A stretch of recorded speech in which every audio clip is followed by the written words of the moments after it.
The story you're about to hear isn't a fairy tale. It's a chilling reminder of what happens when love is tangled with lies and ambition.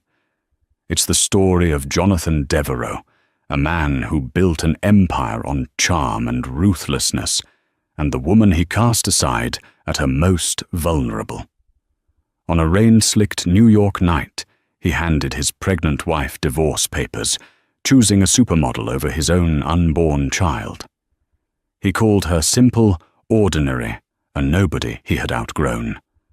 What he didn't know was that the nobody he just abandoned was Genevieve Sterling, the sole heiress to the multi-billion-dollar Ethelred Technologies fortune.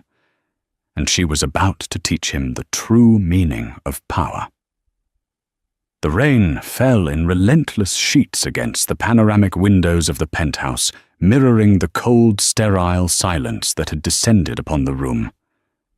Just an hour ago, this space had been filled with the scent of roasted chicken and the quiet hum of Genevieve's hopeful heart. Now it felt like a mausoleum, a glass and steel tomb, 48 stories above the glittering, indifferent streets of Manhattan. Genevieve Sterling, or as the world knew her, Genevieve Devereux, sat numbly on the edge of a white leather sofa that had cost more than her first car. Her hands were pressed protectively over her stomach, a gesture that had become second nature over the past 3 weeks. Inside her, a new life, a tiny secret she had been waiting for the perfect moment to share, was blossoming. The perfect moment she had thought would be tonight, a celebration of their 5th anniversary. In her purse, nestled beside her wallet, was a small, grainy ultrasound picture, a tiny, pulsating flicker of life. Their life. Jonathan Devereux stood by the window, his back to her. His silhouette was sharp, imposing, framed by the city lights. He hadn't even taken off his custom-tailored Brioni coat, droplets of rain still clinging to the expensive wool. He was a statue of success, a man carved from ambition and polished by public adoration. His real estate empire, Devereux Holdings, was the darling of Wall Street, and he its charismatic king. "I don't understand," Genevieve whispered, her voice barely a tremor in the cavernous room. "Jonathan, please, talk to me. What happened?" He turned slowly, and the warmth she had loved, the crinkle around his eyes when he smiled, was gone. In its place was an unnerving coolness, a dismissive impatience she had only ever seen him direct at incompetent subordinates. "It's over, Jen," he said, his tone flat, devoid of emotion. "I've filed for divorce. My lawyer sent the papers to your email an hour ago." Her world tilted on its axis. "Divorce, Jonathan, it's our anniversary. I cooked your favorite meal. We were supposed to talk about the future." He ran a hand through his perfectly styled dark hair. It was a gesture of frustration, as if her confusion were an inconvenience. "The future is what this is about. My future. Look, you've been a good wife. You've played the part well. The quiet, supportive spouse behind the scenes. It was suitable. For a time. Suitable." The word was a slap. She had poured her soul into their marriage, into him. She had abandoned her own quiet ambitions in art curation to support his relentless climb. She had advised him on deals, her sharp intellect, hidden behind a demure smile, offering insights he would later present as his own strokes of genius. She had done it all for love, for the man she thought he was. "Yes, suitable," he repeated, walking over to the marble-topped bar and pouring himself a whiskey. He didn't offer her one. "But my world has changed. The circles I move in now, they require a different kind of partner. Someone with presence. Someone who shines." And then he said the name that had been whispered in gossip columns for weeks, a name Genevieve had desperately tried to ignore. "I'm with Victoria Vance." Victoria Vance, the supermodel of the moment, with legs that stretched for miles and a face that graced the cover of every major fashion magazine. Genevieve had seen the pictures of them, leaving a gala. Jonathan's hand possessively on the small of her back. He had called it a business dinner, a networking opportunity. He had lied with the same ease he breathed. Genevieve felt the bile rise in her throat. She stood up, her legs unsteady. This couldn't be happening. Not now. Jonathan, it's a fling. The papers are always writing things. We can work through this. He let out a short, cruel laugh. A fling, Genevieve, you're so naive. This is real. What we had, he gestured around the opulent apartment. This was the arrangement. And the arrangement has concluded. Tears streamed down her face, hot and silent. The carefully constructed world she had inhabited for 5 years was crumbling around her. And then a spark of fight, fueled by the tiny life inside her, flickered. There's something you don't know, she said, her voice gaining a sliver of strength. She reached for her purse, her hand trembling as she fumbled for the ultrasound photo. I'm pregnant. She held it out to him, a fragile black and white offering of hope. We're having a baby. Jonathan stared at the image. For a heart-stopping second, she saw a flicker of something in his eyes, shock, perhaps even conflict. But it was extinguished as quickly as it appeared, replaced by a mask of cold fury. Pregnant! He spat the word as if it were a curse. He didn't take the photo. You did this on purpose. You thought you could trap me. A last, desperate move to hold on. No, she cried, the accusation striking her with physical force. I just found out I wanted to tell you tonight to surprise you. He took a step towards her, his face a thunderous mask. Don't lie to me. It changes nothing. In fact, it makes this cleaner. It proves you're not the person I should be with. He gestured dismissively. This is a complication, a problem to be managed. My lawyer will handle it. There's a settlement clause in the prenup for this eventuality. The prenup, a document his team of lawyers had drafted, a thick stack of pages she had signed without much thought, blinded by love and the belief that it would never be anything more than a formality. The settlement is generous for someone like you. He continued, his voice dripping with condescension. $1 million. It's more than you would have ever seen in your life without me. Take it. Get rid of the complication and start over somewhere quiet.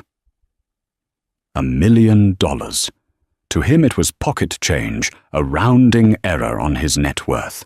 To her it was an insult of epic proportions, a price tag he had placed on their marriage, their child, their entire life together. Someone like me, she whispered, the full weight of his contempt finally crashing down on her. Yes, he said, his eyes sweeping over her simple navy dress, her minimal makeup, her entire being as if she were a piece of furniture he was discarding. You're a sweet girl, Genevieve, but you're ordinary. You were the librarian from Brooklyn when I met you. I gave you this world, he gestured around them, and now I'm taking it back. You don't belong here anymore. The last remnants of her hope died. The man she loved didn't exist. He had been a phantom, a projection of her own desires. In his place stood this monster, a man so consumed by his own reflection that he would discard his own child like a bad investment. She lowered the hand, holding the ultrasound picture. Her gaze hardened, the tears ceasing, as a cold, unfamiliar resolve began to crystallize in her veins. He had made a fatal miscalculation. He thought he was divorcing a simple librarian from Brooklyn. He had no idea he had just declared war on the House of Sterling. "Get out," she said. Her voice, low and steady, imbued with an authority that made him pause. He blinked, taken aback. "This is my apartment, Genevieve. And you have just made it abundantly clear that I am no longer welcome in your life. So for the last time, get out of my sight." He scoffed a smirk playing on his lips. Fine. Have your little dramatic moment. My assistant will arrange for your things to be collected. You have 24 hours to vacate. He turned, adjusted his coat, and walked to the door without a backward glance. The heavy door clicked shut, the sound echoing the final brutal closing of a chapter in her life. Genevieve stood alone in the silence, the city lights painting patterns on the floor. She slowly sank back onto the sofa, her body racked with silent sobs. She cried for the man she thought she had married. She cried for the future that had been stolen, and she cried for the innocent child who would now be born into a war. But as the storm outside raged on, the sobs subsided, replaced by a chilling calm. The pain was still there, a raw, gaping wound. But beneath it, the sterling blood in her veins, the legacy of a man who had built a global tech empire from nothing, began to stir. Jonathan Devereux thought he was ridding himself of a simple, ordinary wife. He was about to find out how extraordinary and how dangerous she could be. The name Sterling was not one that appeared in gossip columns or on the society pages. It was a name whispered in the hushed, hallowed halls of Silicon Valley, on the trading floors of Tokyo and Frankfurt, and in the secure data centers that powered the modern world. Richard Sterling, Genevieve's father, was a titan of technology, the reclusive genius behind Ethelred Corporation. Ethelred wasn't just a company. It was an institution, a pioneer in quantum computing, cybersecurity, and artificial intelligence. Its wealth was vast, its influence immeasurable, and Genevieve was its sole heiress. This was the secret she had guarded for over 7 years. It wasn't born of shame, but of a deep, aching desire for normalcy. Growing up in a sprawling Atherton estate, she had seen firsthand what the Sterling name did to people. Suitors saw a walking trust fund, friends saw an opportunity, and the world saw a symbol, not a person. Every relationship was transactional, every kindness suspect. After a particularly painful betrayal in college, where a man she thought she loved had attempted to sell her private correspondence to a tabloid, she had made a decision. She broke away. With her father's reluctant blessing and a small, untraceable trust to live on, she had moved to New York, changed her last name to her mother's maiden name, Ross, and reinvented herself. She became Genevieve Ross, a bright but unassuming art history graduate who found a quiet joy in her job at a local library and later as a junior curator at a small gallery.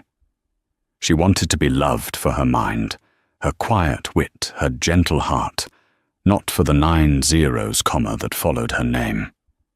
And then she met Jonathan Devereux. He was a rising star in real estate, hungry-driven and charismatic. He saw her at a charity auction, not as she bid on a priceless painting, but as she was passionately explaining the history of a minor landscape sketch to an elderly patron. He had been captivated, he said, by her passion and her intelligence. He pursued her relentlessly. He loved her stories about her modest upbringing in upstate New York, her tales of a quiet academic family. He loved, he claimed, that she was real and uncomplicated. She had fallen for it completely. She had believed she had finally found it, a love that was hers alone, untainted by the shadow of Ethelred. The irony was a bitter pill to swallow. The very ordinariness he claimed to adore was the same thing he now despised her for. The morning after Jonathan's departure, the penthouse felt alien. The minimalist furniture, the curated art, the sweeping views, it was all his, a stage set for the life he wanted to project. Genevieve packed a single suitcase. She took no jewelry, no designer clothes, just her personal effects, a few beloved books, and the ultrasound photo which she now carried like a sacred text. As she waited for the elevator, Jonathan's personal assistant, a brisk young woman named Bethany, arrived with a courier. "Mr. Devereaux asked me to deliver this," Bethany said, her gaze carefully avoiding Genevieve's face. She handed over a thick envelope. Inside was a cashier's check for $1 million and a brutally concise legal document outlining the terms of her departure. A gag order was included, preventing her from ever speaking publicly about their marriage. It was a severance package, a corporate dismissal. Genevieve looked at the check at the crisp printed numbers that were meant to erase 5 years of her life and the existence of their child. A cold fury, purer and harder than any emotion she had ever felt, settled in her heart. She took a pen from her purse, wrote "void" in large, sharp letters across the front of the check, and handed it back to the stunned assistant. "Give this back to him," Genevieve said, her voice level, "and tell him his calculations are off. He's about to learn the true cost of his assets." Without another word, she stepped into the elevator, leaving the gilded cage behind forever. Her first call was not to her father. Richard Sterling was a brilliant man, but his solution would be a sledgehammer buy Devereaux Holdings and crush it overnight. Genevieve wanted something more personal. She wanted justice, not just brute force. She called the one man who had been her family's confidant and protector for 3 decades, Arthur Abernathy. Mr. Abernathy was the senior partner at Abernathy, Finch & Thorne, a law firm so discreet and powerful it didn't need a sign on its antiqued oak doors. His office was a sanctuary of old leather rare books and quiet authority. He greeted Genevieve not as a client, but as the niece he had practically watched grow up. He listened without interruption as she recounted the entire story, his kind, wrinkled face hardening into a mask of cold indignation as she spoke of Jonathan's cruelty and the dismissal of her pregnancy. When she finished, he removed his spectacles and polished them slowly. "That man," Mr. Abernathy began, his voice a low rumble, "is a fool of the highest order. He has not only grievously wounded you, my dear, but he has committed an act of spectacular self-destruction. He thinks I'm going to take the $1 million and disappear," Genevieve said, placing the voided check on his polished desk. Abernathy glanced at it and chuckled a dry, humorless sound. $1 million. He might as well have tried to pay for the sun with a handful of sand. He has no idea who you are. "That's the point. He never did," she said. "Arthur, the prenup he had me sign. He thinks it protects him." Abernathy steepled his fingers. "I remember that document. Your father and I reviewed it against your wishes. We insisted on a few minor amendments, which his arrogant legal team overlooked in their haste. Specifically the infidelity clause. His very public affair with this Victoria Vance renders the entire financial settlement section null and void. He has opened the door for you to claim a full half of the marital assets." "I don't want his money," Genevieve stated firmly. "Not in that way. I don't want to take half of what he built. I want to take all of it." Abernathy raised an eyebrow, a flicker of admiration in his eyes. "An interesting distinction. You are not seeking compensation. You are seeking retribution." "I'm seeking to protect my child," she corrected gently, but with an iron will. "A man who would so easily discard his own family for fame and a bigger fortune is a liability. His empire is a threat. It's built on a foundation of deceit, and I want to dismantle it brick by brick until nothing is left but the truth." "A laudable if complex goal," Abernathy mused. "Devereaux Holdings is a public company. Its value is tied to investor confidence and public perception. A messy divorce from a mysterious wife could harm it. A messy divorce from the heiress to Ethelred Corporation would be a cataclysm." I don't want to just reveal myself yet. Genevieve said her mind already working the strategic part of her brain, her father's brain, kicking into gear. That's too simple. He'll be a pariah, but he'll still have the core of his company. I want to know what he's built his kingdom on. I want to see the cracks in the foundation before I bring the walls down. Abernathy smiled. It was the smile of a chess master who sees the board 20 moves ahead. You are indeed Richard Sterling's daughter. You don't want to just knock the king over. You want a checkmate so absolute he never even knew the game had begun. He leaned forward, his demeanor shifting from paternal comfort to that of a seasoned general. Very well. Here is what we do. You will disappear. We will set you up in a secure private residence. No contact with anyone from your old life. Meanwhile, I will assemble a team, the best forensic accountants in the country, the most discreet private investigators. They will not be digging for dirt, Genevieve. They will be conducting a full-scale archaeological excavation of Jonathan Devereux's entire life and business. He picked up the voided check. He thinks this is your value. We will show him his error. While he is flaunting his new life in the tabloids, we will be operating in the shadows. He will be so blinded by the spotlight, he won't even see the ground crumbling beneath his feet. Leaving Abernathy's office, Genevieve felt a profound shift within herself. The heartbroken wife was gone. In her place was a woman with a purpose, a future queen reclaiming her power. She was no longer Genevieve Devereux, the discarded wife, or Genevieve Ross, the quiet curator. She was Genevieve Sterling, and a storm was coming to New York.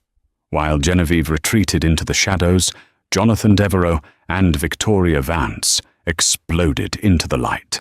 They were an inferno of publicity, their every move chronicled by a ravenous media. Paparazzi shots showed them laughing on a yacht in St. Bart's, kissing under the Eiffel Tower, and gracing the red carpet at the Met Gala. Jonathan with Victoria on his arm was more than a real estate mogul. He was a celebrity, an icon of success and virility. Victoria, for her part, reveled in the attention. She launched a lifestyle brand, Vance, funded entirely by Jonathan's seemingly bottomless pockets. It was a vapid collection of overpriced candles, silk pajamas, and wellness teas. But the press adored it. Jonathan saw her not just as a lover, but as a strategic asset, a beautiful face to bolster his brand. He felt invincible. His ex-wife, Genevieve, had vanished as he'd commanded. The $1 million check had been returned, which he interpreted as a petty emotional gesture from a scorned woman.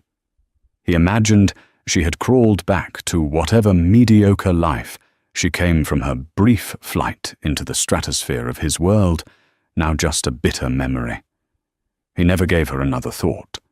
His focus was singular, the apex tower.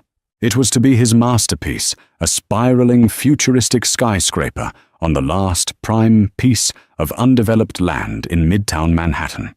It was a project of staggering ambition and astronomical cost, a $3 billion gamble that would cement his legacy. The project required a consortium of international investors and a labyrinth of city permits, all of which Jonathan was masterfully juggling. The groundbreaking was 6 months away, and its success was paramount. Meanwhile, in a discreet, soundproofed suite at a private residential hotel, under a pseudonym, Genevieve was building her war room. The space was a stark contrast to her former life. No art, no personal touches, just a suite of high-end computers, encrypted communication arrays, and a large digital whiteboard filled with complex diagrams of Devereux Holdings' corporate structure. Mr. Abernathy's team was ruthlessly efficient. They were the librarians. A nickname Genevieve had given them, a nod to her old life. The team consisted of a former SEC investigator, a world-renowned forensic accountant who had untangled the finances of fallen dictators, and a white-hat hacker who owed Richard Sterling a life-altering favor. They began to feed Genevieve a torrent of data. Every transaction, every email, every contract Jonathan had signed for the past decade was digitized, cross-referenced, and analyzed by proprietary Ethelred data mining algorithms. Genevieve, with her sharp, analytical mind, was not a passive observer. She was the commander, directing their inquiries and spotting patterns others might miss. The first crack appeared not in his business, but in his personal life. Jonathan had always maintained that the seed money for his first major property deal came from a modest inheritance. The librarians found otherwise. The money, a sum of $2 million, had been wired from an offshore account belonging to his first boss and mentor, a man named Walter Pierce, who had died suddenly of a heart attack just weeks after the transfer. The official story was that Pierce, a father figure to Jonathan, had gifted him the money. The reality buried in encrypted and deleted emails recovered from an old server was far darker. Jonathan had discovered Pierce was having an affair and had systematically blackmailed him for the startup capital. He didn't build his company on an inheritance, Genevieve said to Abernathy over a secure video link. He built it on extortion. This is damning, but it's a personal matter from long ago. Hard to prosecute, easy for him to spin, Abernathy cautioned. I'm not looking to prosecute him for that, Genevieve replied, her eyes fixed on the screen. I'm looking for a pattern. If he was willing to do that, then what is he willing to do now? The answer came a week later, hidden within the mountain of paperwork for the Apex Tower project. Devereaux Holdings had acquired the final crucial parcel of land for the tower from a small, family-owned manufacturing business that had operated on the site for a century. The official record showed a straightforward sale with the family willingly relocating, but the forensic accountant, a stoic woman named Miss Davies, found a series of shell corporations and intermediary buyers that deliberately obfuscated the final purchaser. More disturbingly, she flagged a series of payments from one of these shell companies to an account linked to a city councilman, Robert Hines. Hines was the chairman of the zoning committee that had controversially approved the rezoning of that exact parcel of land from industrial to high-density commercial, multiplying its value tenfold overnight. He didn't just buy the land, Genevieve murmured, tracing the flow of money on the screen. He bought the zoning change. The hacker, a young man who went only by Cypher, dug deeper. He accessed city server backups and found the original zoning proposal. It had been rejected. Then 2 days after the payments were made to Councilman Hines, a revised application was submitted and fast-tracked for approval. This was the cornerstone of his empire. The Apex Tower, his crowning achievement, was built on a foundation of bribery and political corruption. Now Genevieve had to decide how to use this information. A direct leak to the press would be explosive, but Jonathan was a master of public relations. He would sacrifice the councilman claim he was the victim of a rogue employee and weather the storm. She needed a more insidious approach. She needed to be a ghost in his machine. Her target was not Jonathan himself, but the confidence of his investors. The consortium funding the Apex Tower was led by a notoriously risk-averse Japanese investment firm, Mitsui Global. Genevieve, using her innate understanding of both technology and human psychology, devised a plan. Through Athelred's vast resources, she identified a senior risk analyst at Mitsui Global, a man named Kenji Tanaka. Cypher then executed a flawless spear-phishing attack, not with a malicious link, but with a series of perfectly crafted, innocuous-looking emails that seemed to come from industry colleagues. Buried within the metadata of a seemingly harmless PDF, an industry report on New York real estate trends, was a tiny, untraceable data packet. The packet did nothing but sit on Mitsui's server dormant. Then one evening it activated.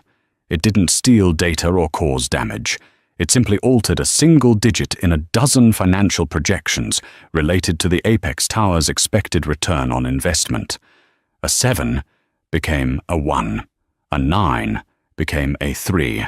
The changes were so small, so scattered, they would evade standard security sweeps, but they were enough to subtly poison the well. The next morning, when Tanaka ran his quarterly risk assessment models, the algorithm spat out a series of red flags. The projected ROI had dipped below the firm's acceptable threshold. The risk of default, according to the model, had spiked by a statistically significant margin. Tanaka, a man who trusted numbers above all else, was alarmed. He couldn't find the source of the discrepancy, but the numbers were the numbers. He immediately flagged the Devereaux project for an emergency internal review. Simultaneously, Genevieve made her second move. She used a trusted Ethelred contact to anonymously feed a single verifiable fact to a notoriously tenacious financial blogger known for his deep dives into corporate malfeasance. The tip wasn't about the bribery. It was simpler. It was proof that one of the primary construction material suppliers for the Apex Tower had lied on its environmental impact statement, a fact the librarians had uncovered while vetting every contractor. The blog post was a bombshell. It didn't accuse Devereaux of wrongdoing directly, but it raised serious questions about the due diligence of his team. The headline read, "The Apex Tower, Cracks in the Facade." Before the first brick is laid. The effect was immediate. The blog post, combined with the internal red flags at Mitsui Global, created a perfect storm of doubt. The Japanese investors didn't pull out, but they did something almost as damaging. They publicly announced a temporary suspension of their next round of funding, pending a comprehensive project review. Jonathan Devereaux woke up one Tuesday morning to find that the unshakable foundation of his legacy project had developed a hairline fracture. He had no idea who was responsible. He blamed rival developers, short sellers, and incompetent subordinates. He never once considered the quiet, ordinary woman he had thrown away. He was fighting shadows, unaware that the ghost in his machine was his own wife, silently and systematically beginning the process of his demolition. The suspension of funding from Mitsui Global was not a catastrophe, but it was a significant blow. For a man like Jonathan Devereaux, whose entire brand was built on an image of unstoppable momentum, any pause was a sign of weakness. And in the shark tank of New York real estate, the scent of blood travels fast. His rival, a shrewd older developer named Harrison Croft, who Jonathan had publicly belittled on numerous occasions, began making subtle inquiries with the other investors in the Apex consortium. Financial journalists from the Wall Street Journal and Bloomberg started digging into Devereaux Holdings' financials, sensing a larger story. Jonathan was suddenly on the defensive, spending his days in damage control meetings and his nights forcing smiles at industry events to project an aura of calm confidence. The pressure began to fray the edges of his carefully curated life. The easy charm was replaced by a short temper. His arguments with Victoria became more frequent and more public. She had signed on to be the girlfriend of the King of New York, not the partner of a stressed-out executive facing a financial crisis. "Why are all our cards being declined?" she demanded one afternoon, storming into his home office. She threw a platinum credit card onto his desk. "It was embarrassing, Jonathan. I was at Bergdorf's. There's a temporary hold on some corporate accounts pending the project review," he snapped, not looking up from his computer screen. "Just use one of the other cards." "They're all like that. What is going on?" "That horrible blogger is writing about you again, and people are whispering. They said the Apex Tower is stalled. Is it true?" "It's a minor delay," he lied, rubbing his temples. "A procedural hiccup. It's being handled." "Well, handle it faster," she said, her voice sharp. My brand launch is next month. We're hosting the party on the future site of the Vance headquarters, the top floor of your tower. I need to know it's going to be there."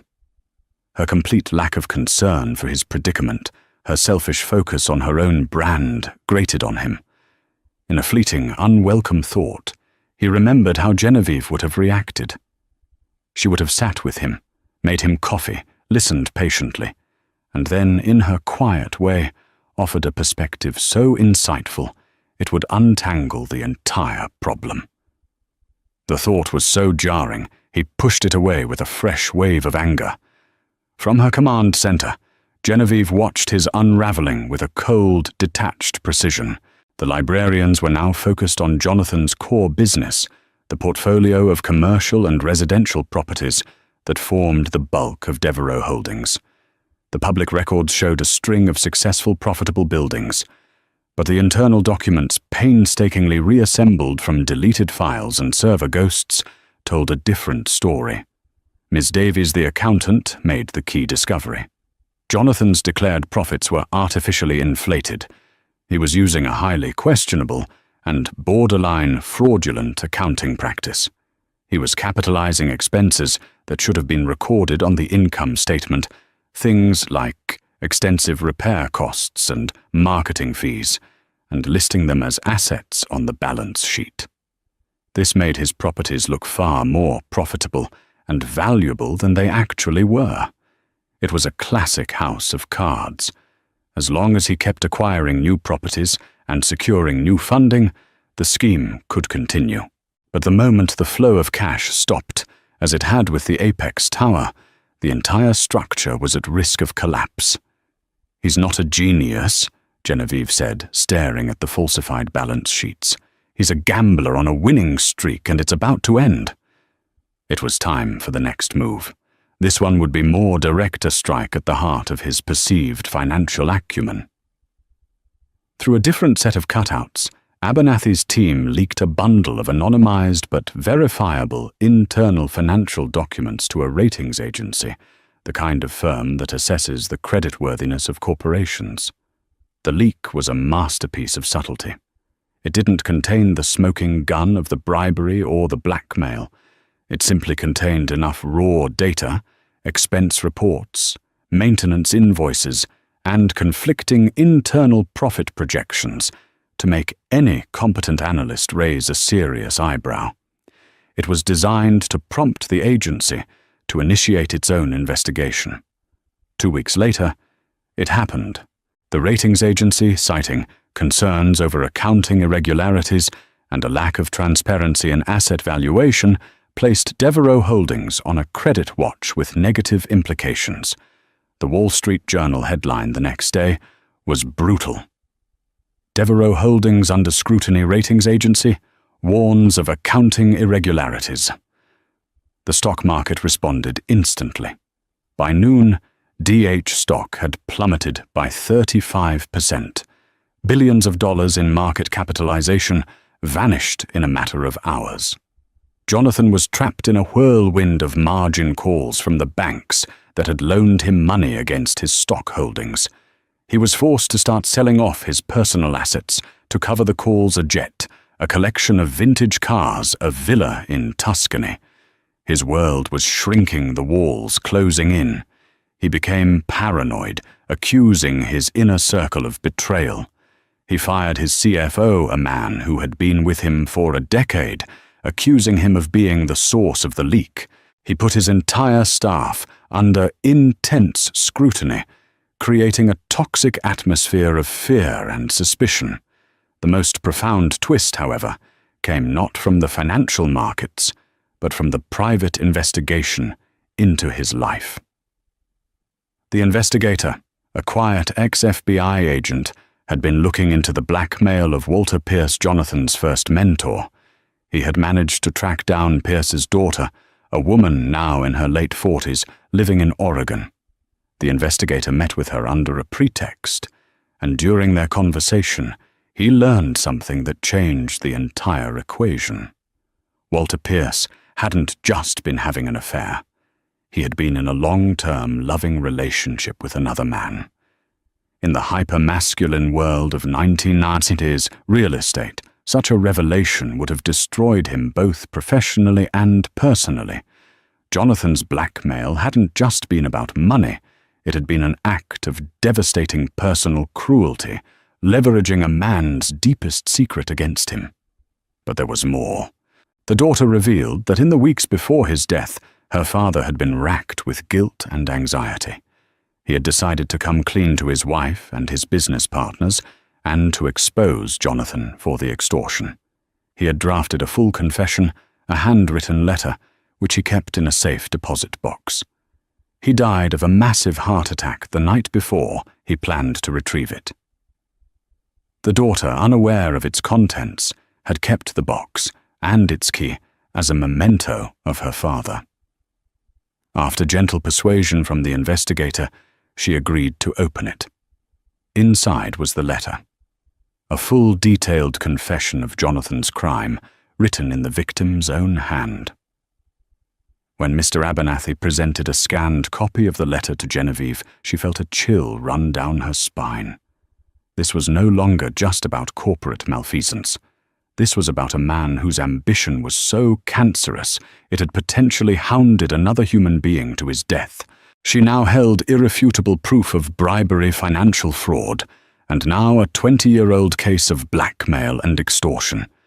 She held every card. She could destroy him in the courts, in the press, and on Wall Street. But a public crucifixion felt too simple. It would turn him into a spectacle, a villain in a drama that would eventually fade. Genevieve wanted something more profound. She wanted him to face, not the public's judgment, but his own choices, his own emptiness. She wanted him to see the woman he had discarded, the nobody, as the architect of his downfall. It was time to step out of the shadows.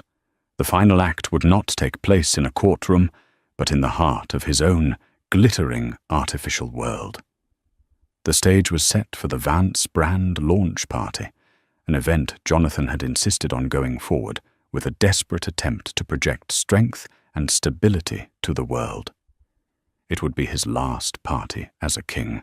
The gala for the launch of Victoria Vance's lifestyle brand was the epitome of hollow extravagance.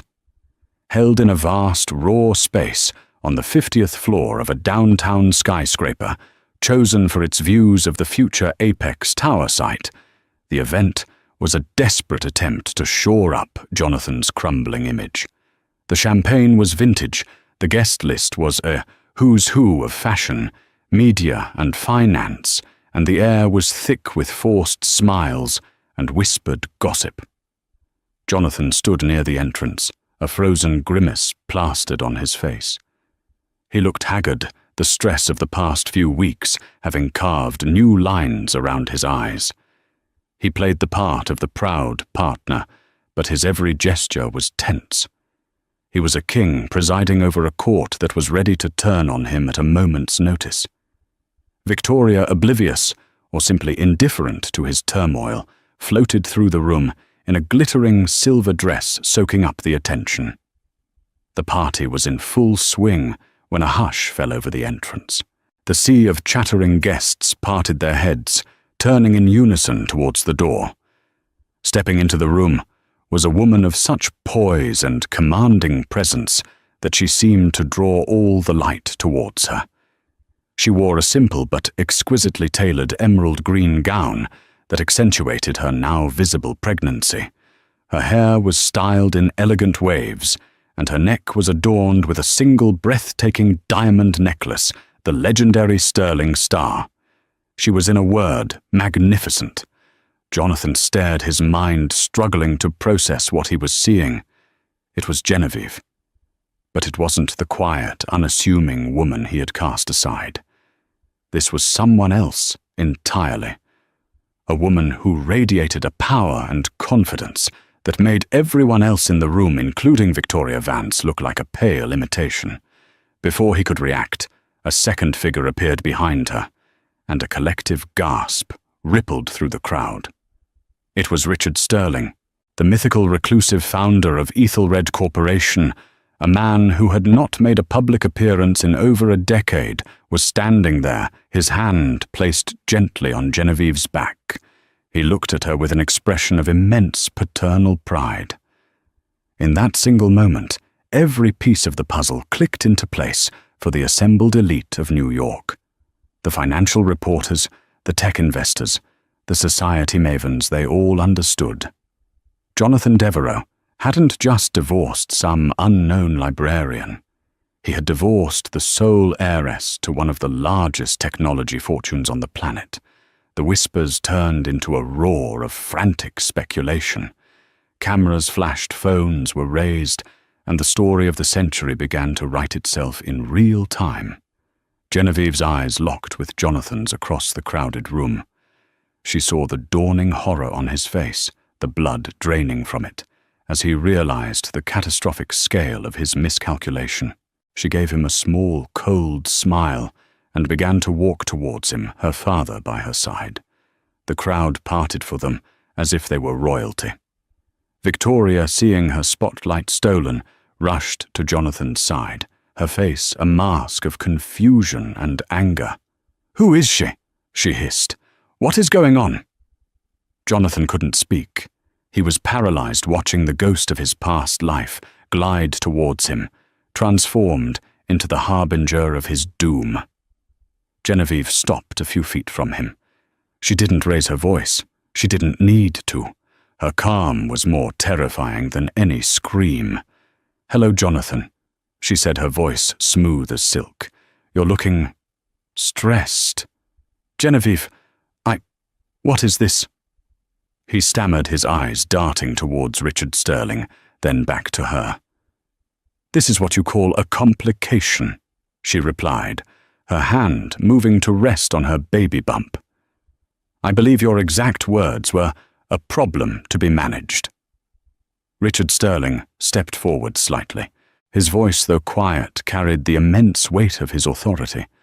"Mr. Devereux, my daughter has informed me of your business practices.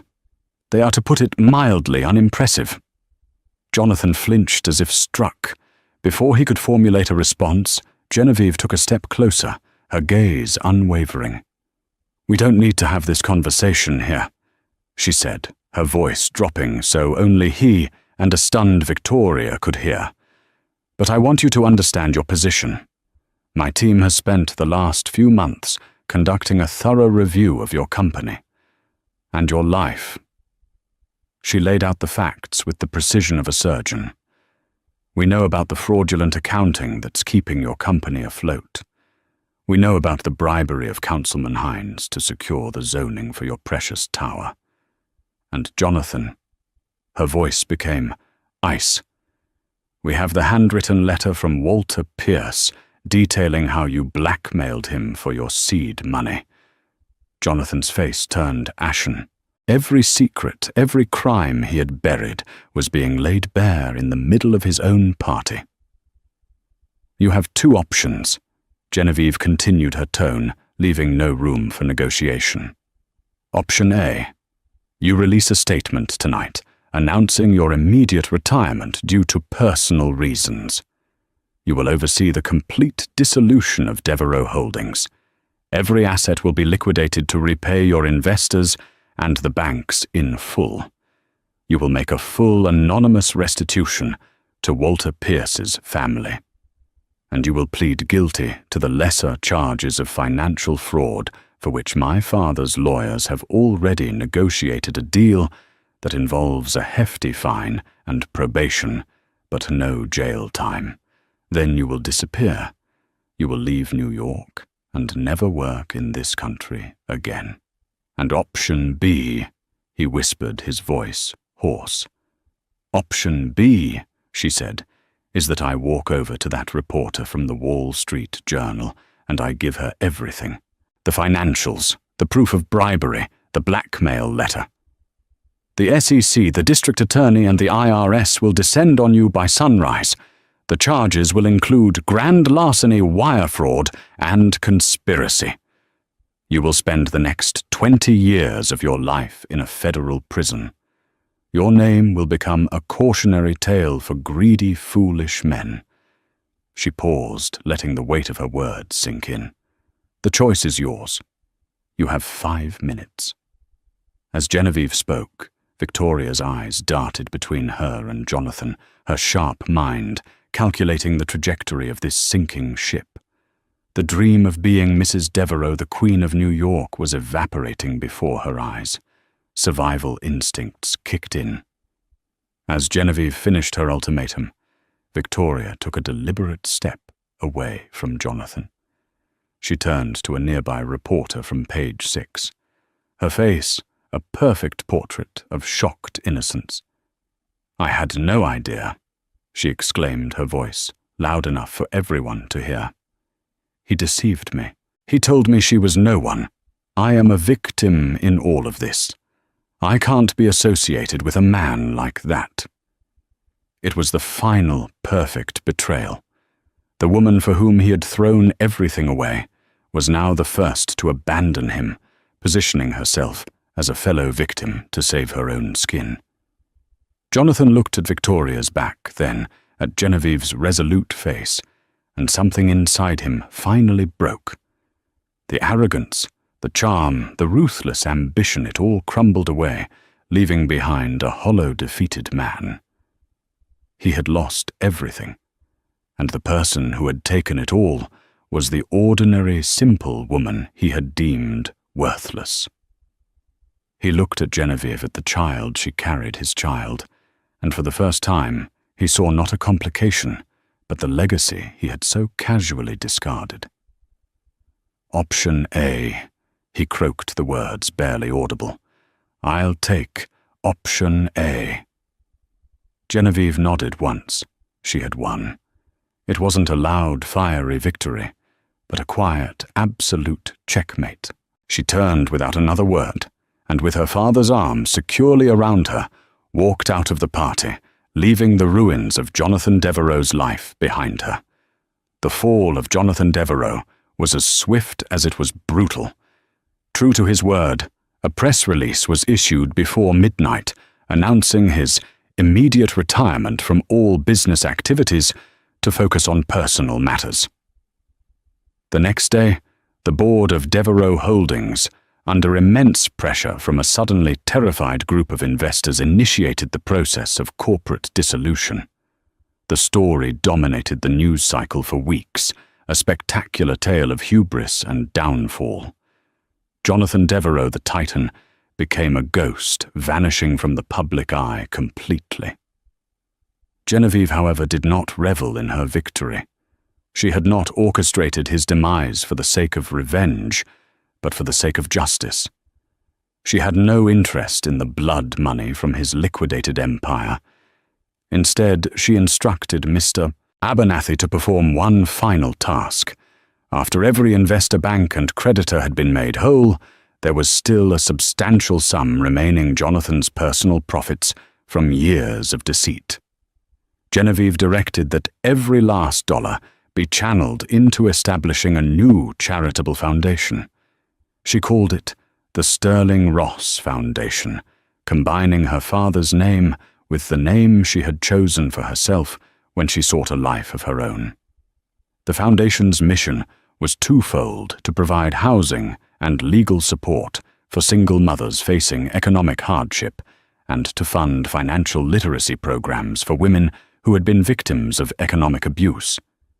It was a mission born from her own pain, transformed into a vessel of hope for others. She didn't take over his company or build on its ruins.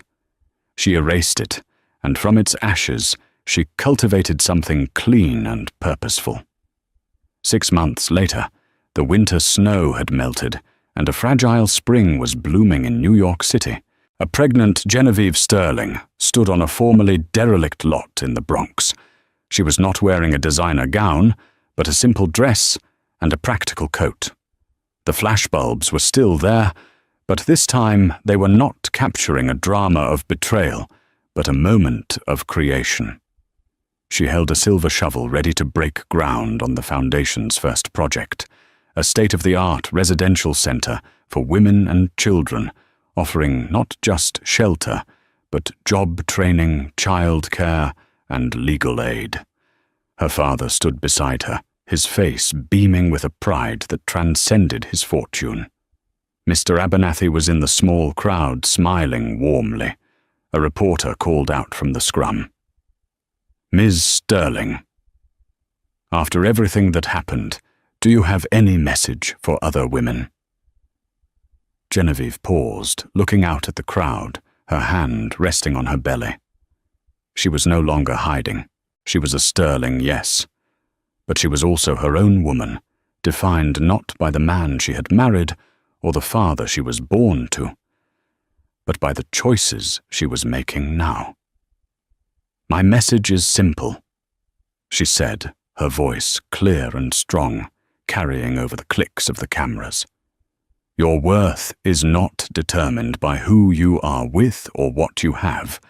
It is forged in your resilience. It is measured by your integrity. Never let anyone make you feel ordinary. Every woman is the heiress to her own strength. You just have to decide when to claim your inheritance." She smiled a genuine, radiant smile. Then, with a firm press of her foot, she drove the shovel into the earth, marking the beginning of a new legacy. It was a legacy not of glass towers and inflated stock prices, but of compassion and empowerment. A legacy she would one day be proud to share with her child, a story not of a broken marriage, but of a woman who, when faced with the ultimate betrayal, refused to be a victim and chose instead to become a founder. And that is the incredible story of Genevieve Sterling, a story that proves that the quietest person in the room can often be the most powerful. She endured a heart-shattering betrayal, but refused to let it define her. Instead of simply seeking revenge, she sought justice and created a legacy of hope from the rubble of her husband's lies. Her journey is a powerful reminder that our true identity isn't about our name or our bank account, but about our character and the strength we show when we have nothing left to lose. If her story of resilience and triumph moved you, please show your support by hitting that like button. Share this video with someone who needs to hear a story of strength, and don't forget to subscribe to our channel for more true stories that will inspire and amaze you. Click the notification bell so you never miss an update. Thank you for listening.